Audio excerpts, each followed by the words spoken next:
Still life আঁকছে। তোমার নামটা বলো। Amrita Saha. Class 4। Class 4। Class 4-এ পড়ে অমৃতা সাহা। এই যে এই স্টিল লাইফটা করছে। স্টিল লাইফটা এই যে বসিয়েছে এইটা বসিয়ে এটা আঁকছে। অমৃতা সাহা ক্লাস 4-এ পড়ে। স্কুলের নাম বলে দাও।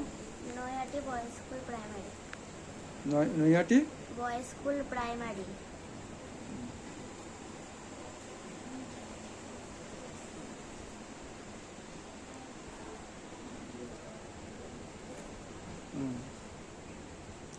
সুন্দর আঁকছে। এই যে এই স্টিল লাইফটা এটা বসিয়েছে, এটা বসিয়ে আঁকছে।